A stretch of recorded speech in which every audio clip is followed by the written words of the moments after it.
stood there small amongst the flames, village gone in sorrow's name. Tears reflected in the sky, shattered dreams and whispers die.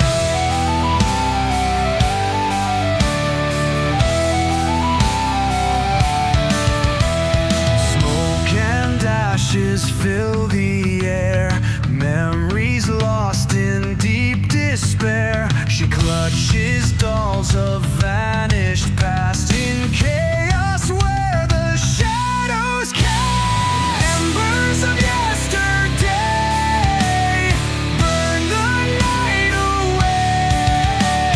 Screams in silence stay lost in the fray. Mika spent the next few hours trying to gather data and information. She was going to need to make a very lengthy journey, and if that be the case, it will be best to be informed. Just because you have a star chart with a destination on it doesn't mean you know everything. There are countless things in the universe other than habitable planets and societies. There are myriads of astrological phenomena in between. The things that can be exceptionally dangerous or exceptionally helpful given certain circumstances. For instance, in combat situations, if you're outgunned and outmatched, normally you're kind of screwed. But if you're smart or lucky, you might find a way to evade the conflict and shift things to your favor so that their numbers don't matter as much, or so that you can escape altogether. For example, nebulas.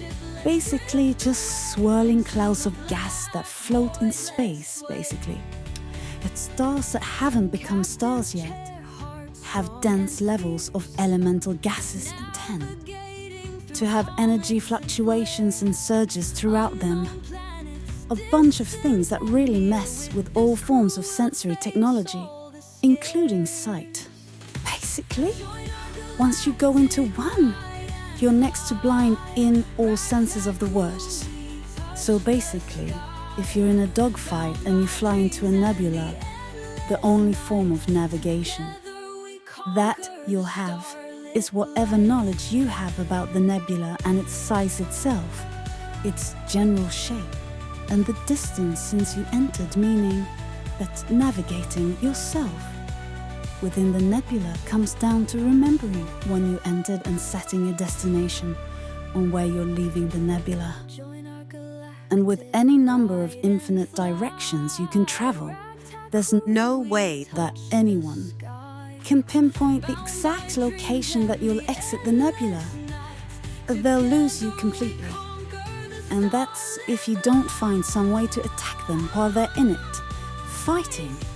A battle inside of a nebula is a dangerous game where everything can turn on its head in a moment's notice, and that's only one of a million astrological phenomena that can drastically change the course of any conflict. Black holes and countless other phenomena needed to be noted on their journey. So Mika got to work on collecting information to enhance their star charts. It would take up more data space, but with the new memory bank units that she ordered for the ship, it wouldn't be an issue. Mika's little shopping trip solved many problems that would have been insurmountable with the resources from the old ship. If she was doing her job as captain, she'd need to take advantage of them.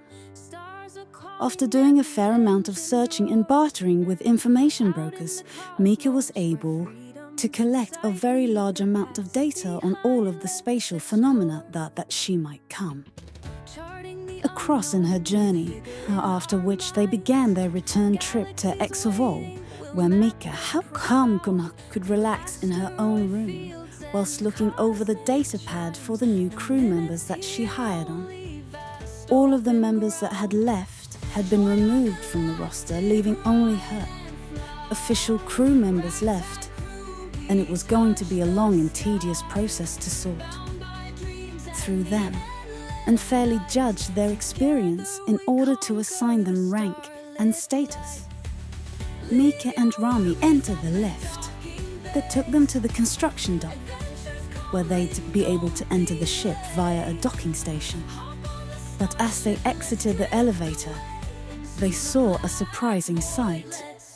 While the rest of the crew had scattered off, leaving the two engineers that Mika had chosen to start exoval's redesign process was still there in the docking bay, seeming to have some kind of argument over design. Okay, listen here, little girl. I'm the one with the experience here, and when it comes right down to it, having solid defenses is more important than offensive capability. The alignment you're suggesting may boost maneuverability and speed, but it cuts our defensive capabilities by more than 20% and leaves far too many systems vulnerable to attack. What is it with old people? Always trying to make everything slow going. Listen, in combat situations, maneuverability is everything. Having the speed to run down an adversary that's trying to get away, or get away from an adversary that's chasing you, is more important. You have to be able to maneuver effectively.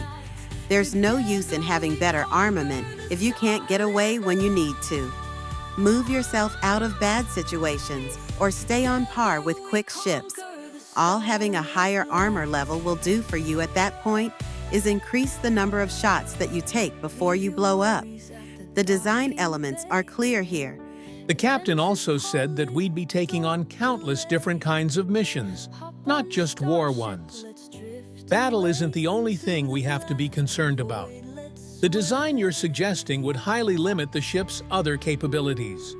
For instance, the docking and undocking capabilities for smaller transport vessels, shipments of goods, and things like that, making it harder and take much longer than it should.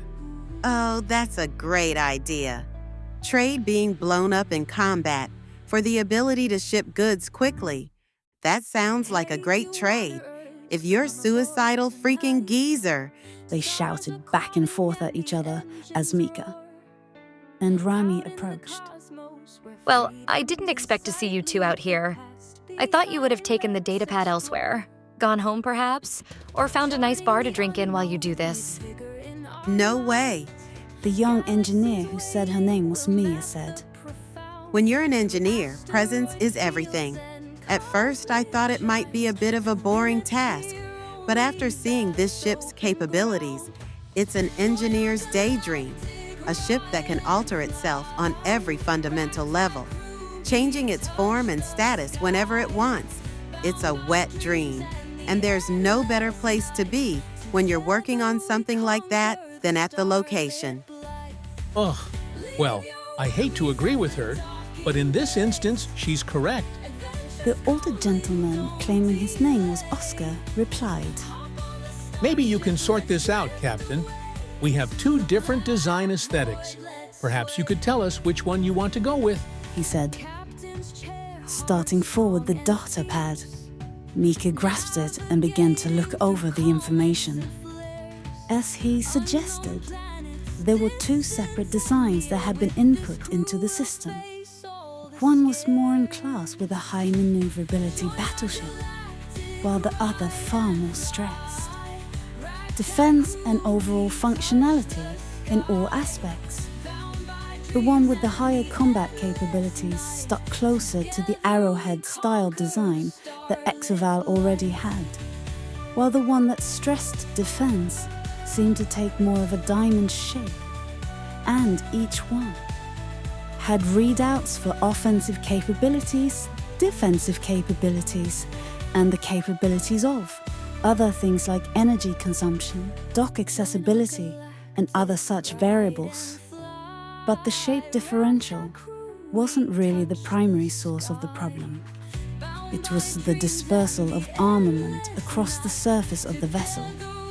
The diamond shape simply allowed a far more effective cover range, allowing an even division of the weapons and armament across the entirety of the ship, that could focus in basically any direction. However, this drastically affected the maneuverability of the ship, while the faster, more nimble model did exactly what it would suggest, giving heightened speed, agility, and maneuverability.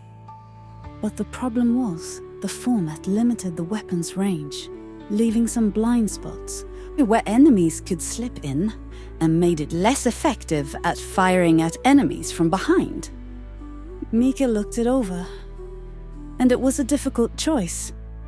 Both designs had their benefits, neither one of them was really wrong.